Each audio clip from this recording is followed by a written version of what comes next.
नमस्कार साथियों। क्या कभी आपने गहराई से सोचा है, मैं कौन हूं, मेरा जन्म क्यों हुआ और इस दुनिया में मेरा उद्देश्य क्या है? आज हम ऐसे सवालों से पर्दा उठाने जा रहे हैं जिसे जानने के बाद आपकी जिंदगी पहले जैसी नहीं रहेगी। जब रात की खामोशी में आत्मा खुद से सवाल पूछती है तो यही सवाल आत्म जागरण की यात्रा की पहली सीढ़ी बनते हैं। यही वो बिंदु है जहां आत्मा की खोज शुरू होती है, अपने अस्तित्व की, अपने स्रोत की और अपने परम लक्ष्य की। यह कहानी केवल एक जीवन की नहीं है, यह कहानी है आत्मा की। उस आत्मा की जो बार बार जन्म लेती है, भूलती है, भटकती है और फिर जागती है। परमहंस योगानंद जी कहते हैं, आत्मा इस दुनिया में किसी मजबूरी में नहीं आती, उसका आना एक परम उद्देश्य के तहत होता है। यह जीवन, यह संसार, यह शरीर, ये सब आत्मा के लिए साधन है, साध्य नहीं।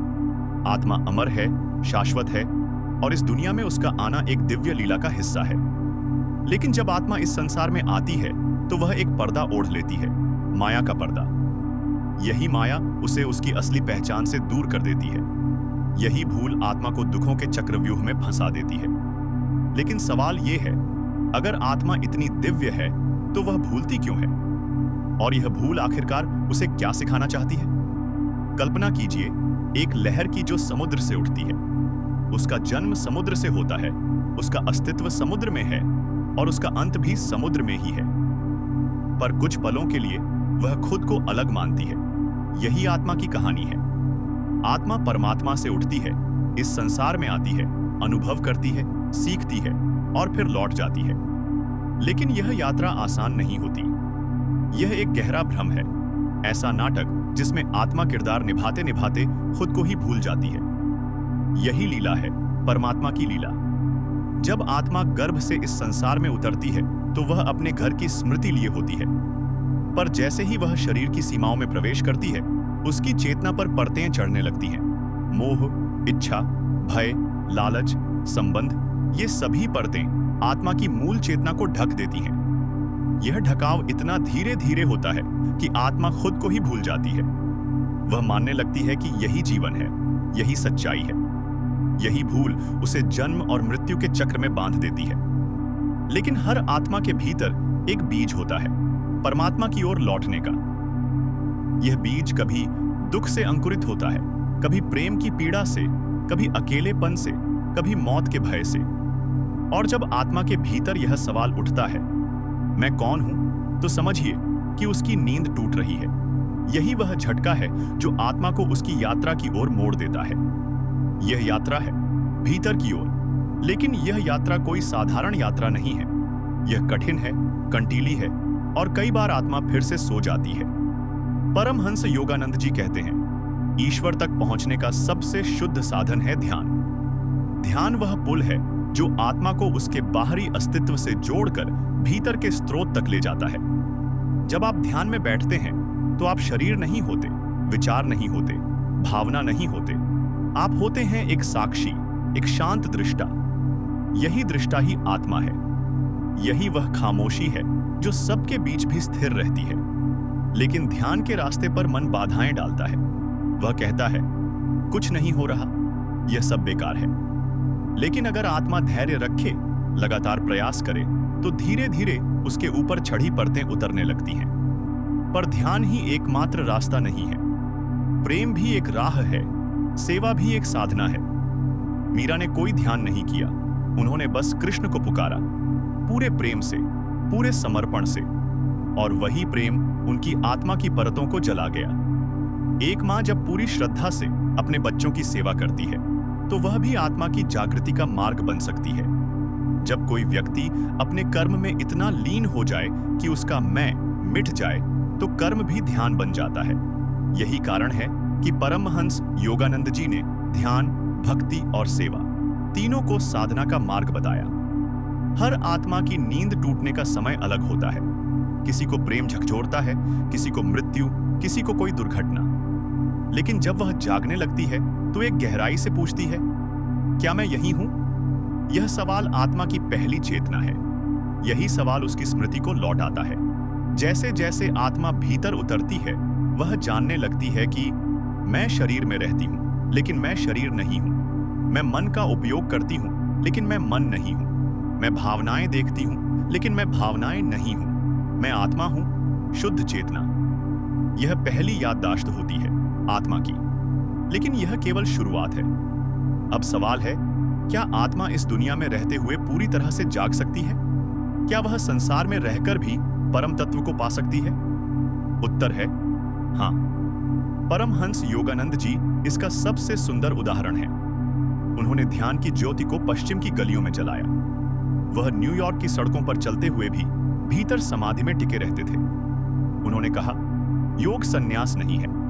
योग वह दशा है जहां तुम संसार में रहकर भी परमात्मा को हर जगह देख सको। सच्चा योगी वही है जो भीतर ध्यान में हो और बाहर कर्म में। जब आप रसोई में काम कर रहे हो, बर्तन धो रहे हो, सफाई कर रहे हो, और अगर आप पूरी जागरूकता से कर रहे हो तो वह भी साधना है।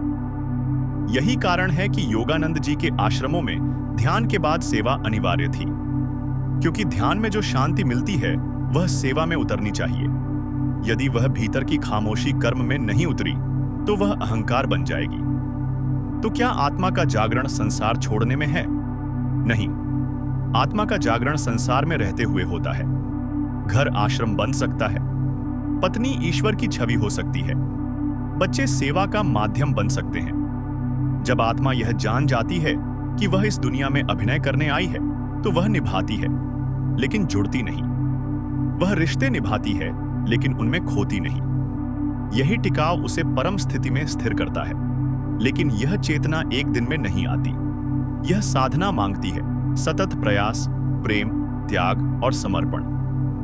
योगानंद जी कहते हैं, जब तुम सब कुछ खोने को तैयार हो जाते हो तभी ईश्वर तुम्हें सब कुछ सौंपता है। यही पूर्ण समर्पण आत्मा की अंतिम परीक्षा होती है। और जब आत्मा यह परीक्षा पास कर लेती है तो वह इस दुनिया में रहते हुए भी मुक्त हो जाती है। तब उसके लिए हर कर्म पूजा बन जाता है, हर रिश्ता साधना बन जाता है। यही है आत्मा की अंतिम यात्रा। तो मित्रों, आत्मा का जन्म कोई सजा नहीं है। यह एक अवसर है परम सत्य को जानने का, परम प्रेम को जीने का और अंततः उसी में विलीन हो जाने का जिससे वह निकली थी। यह सफर भले ही कठिन हो, पर हर आत्मा के भीतर वह चिंगारी है जो एक न एक दिन जागेगी। और जब वह जागती है तो दुनिया वहीं रहती है, पर आत्मा बदल जाती है। और जब आत्मा बदलती है तो सारा ब्रह्मांड बदलने लगता है। यही है आत्मा की यात्रा। अब सवाल यह है, जब आत्मा जागने लगती है, अपनी सच्चाई को पहचानने लगती है, तो फिर उसका अगला कदम क्या होता है? क्या केवल जाग जाना ही पर्याप्त है, या फिर उस जागृति को जीवन में उतारना भी जरूरी होता है?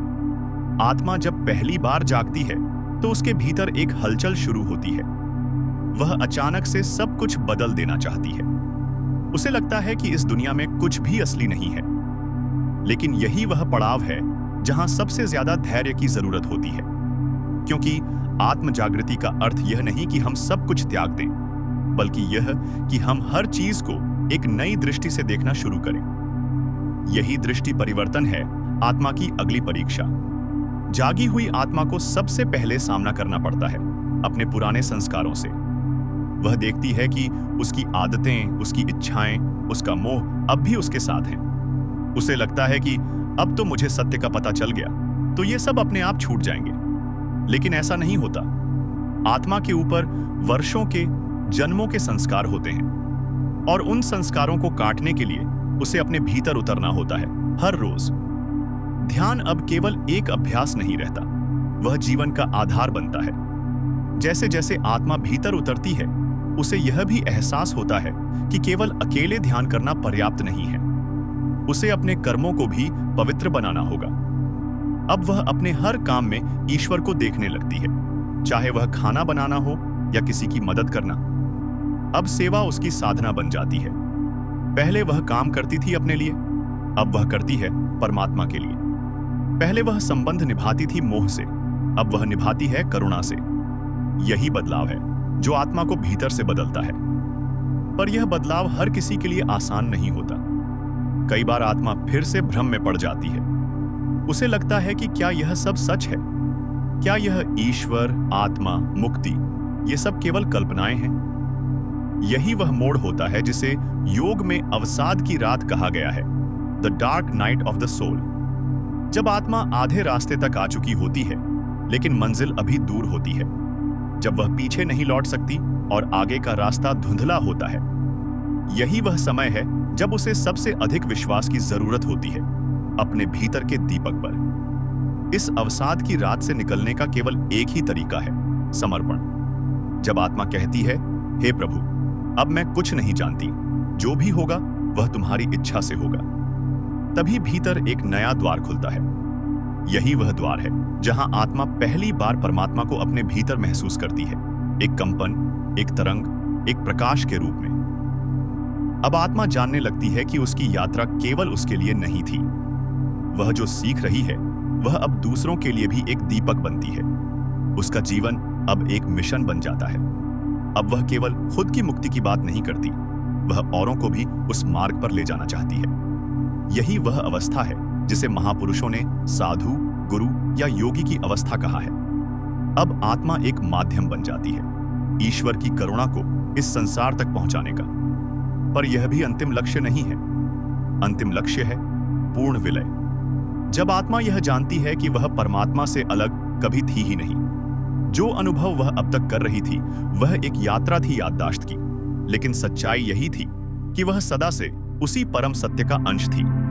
यही अद्वैत की अनुभूति है। जब आत्मा कहती है, अहम ब्रह्मास्मि, मैं ही ब्रह्म हूं, इस अवस्था में आत्मा को कोई द्वंद्व नहीं रहता, न सुख का, न दुख का, न मृत्यु का, न जन्म का।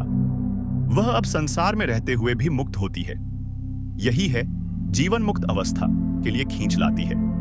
यही बुद्ध का मार्ग है, यही कृष्ण की गीता है, यही योगानंद का जीवन है। उन्होंने संसार को छोड़ा नहीं, उन्होंने उसमें रहकर उसे परमात्मा का मंदिर बना दिया। तो मित्रों, आत्मा की यह यात्रा केवल किसी योगी, आर्षी या साधु की नहीं है, यह आपकी और मेरी यात्रा है। और यह तब शुरू होती है जब हम खुद से एक सच्चा सवाल पूछते हैं, मैं कौन हूं? और जब यह सवाल भीतर से उठता है तो पूरा ब्रह्मांड हमें उत्तर देने लगता है। कभी किसी पुस्तक के रूप में, कभी किसी व्यक्ति के रूप में, कभी किसी दर्द या आनंद के रूप में। ईश्वर हर रूप में उत्तर देता है, हमें बस उसे सुनने की क्षमता विकसित करनी है।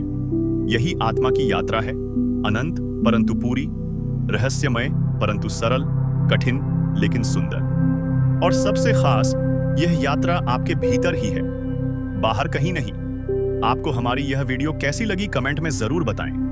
वीडियो को लाइक और चैनल को सब्सक्राइब करना ना भूलें।